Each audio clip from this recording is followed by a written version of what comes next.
Hello there, and thanks for stopping by. Well, fairly new investor, started dividend investing back in May of last year, and you can see my progression throughout 2024.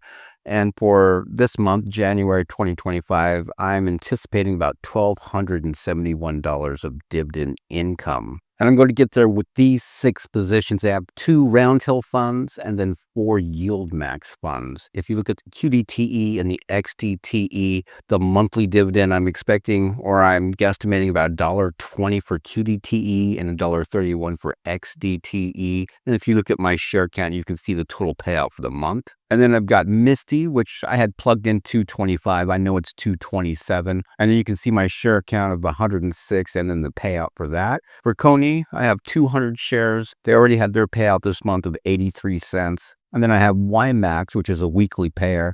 I'm anticipating about 75 cents for the month, or hopefully averaging about 15 cents per week. NVIDIA will declare at the end of the month. I have 50 shares of that. So if you add those all up, it comes to about $1,271. All right, let's go straight to MSTY and find out what my MSTY maintenance I did with it today. You can see I have 116 shares. My average cost is $29.69. Now this screenshot sometime during the market day today, when it was pumping just a little bit. And my goal for this is to somehow lower my average costs. And as I was scrolling through the share counts that I've acquired since I started it, well, some of the first shares I bought at $30.62. So this 10 shares here at $30.62, when MSTY pumped to $30.70 during the day, I went ahead and I sold these 10 shares right here, or about $308 worth of MSTY, which dropped my average cost to $29.60.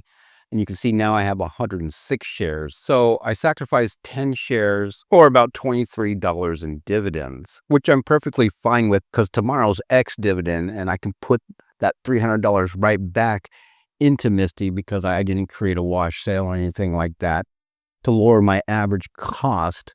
And I can also use the dividends I'll be getting from MSTY on Friday, but I can use my margin and compensate that way with it. That's only if Bitcoin doesn't pump, which pumps up MicroStrategy, which makes MSTY go up. Because if Bitcoin goes to 105 overnight, MSTY could open at $30.69 tomorrow. Then I'd have to choose what I want to do with that $300 that I took from MSTY yesterday and reallocate that along with the dividends. But if it goes X dividend somewhere in the $28 range, I'll put that $300 back. It's like a form of core number compounding, and I'll also use the dividends to acquire more shares of MSTY. Okay, so let's just take a quick look at the portfolio. This screenshot is today's gain or loss for each position. Again, 4 yield max funds, 2 round-hill funds, and then I opened a position up in Boo. This year I told myself I'm going to practice taking 30% of taxes from these dividends and stick it into VU, watch VU grow or not grow. And then at the end of the year for next year, if I need that money to pay my taxes, I'll just sell VU and there you go.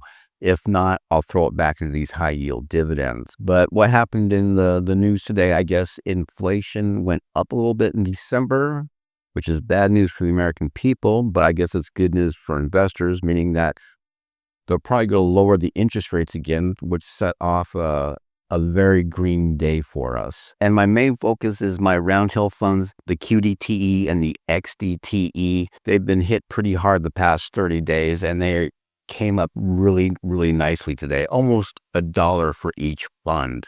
And with this screenshot, this is a total gain or loss since I've owned each position. Now, the only position right now that I haven't been paid a dividend that's really new is my NVIDIA position. It's a smaller position of only 50 shares, and NVIDIA will pay on the last day of this month. And right now, you can see the only one that's in the green is MSTY, up 3.67%. My round-hill funds, I want to see those close to flat, at least 0%. So they've got a little bit of work to do, but today was a good start to crawl out of this hole that's been dug the past 30 days. And with this screenshot, I like to call this my reality screenshot right here. The total gain or loss for this portfolio now is $1,500. Thank God we had a really good day. You can see it was up $883, but down $1,500 or down 4.31%. And that's mainly because of those round-hill funds. If you look at the QDTE, is down 4.32%, but all of 2024, it was green. The last 30 days, plus those big distributions, really have made the NAB go down. And then the same with the XDTE, down $276, so not bad dollar-wise, and only down about 3%. So the S&P 500, hopefully it'll pick up. And I want to get these at least flat, if not just a little green, the round hill funds. And just a quick look at each position. We'll start with the Yield Max funds. Here's Coney, 200 shares, an average cost of $15.07. I'm down still pretty big, down about $2 or about $409. Coney really pumped today itself, up 75 cents, finishing at $13.02. There's MSTY again, finished today up $1.20 at $30.69. Again, my average cost is $29.60, and you can see I'm up $115 for this position. NVIDIA, again, my newest position, just 50 shares, average cost of $22.55. It pumped today too. Everything pumped in my portfolio today. Pumped up 60 cents, finished at $22.38. I'm still down about $8. And then my weekly pair from YMAX, average cost of $17.91 at 265 shares. They're only paying out 11 cents this week. It is what it is, but they had a nice day, finished up 36 cents and then finishing at 16.67. To the Round Hill funds, my second biggest position, the XDTE, 171 shares, an average cost of $51.91, up almost $1, 94 cents.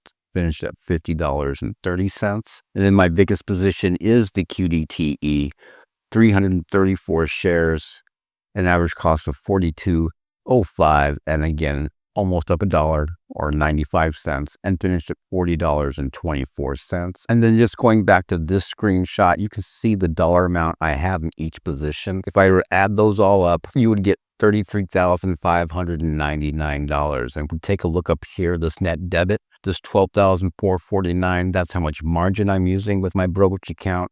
So if I were to liquidate all my positions, Fidelity, my brokerage account would get their $12,449 back, and I'd be left with $21,149. And again, right here, you can see the portfolio was up 4.36%. And if you just look at this graph this month, how up and down and choppy it has been kind of crazy. But anyway, that's the update for today, folks. I want to thank you for watching, and as always, I'll see you in the next video.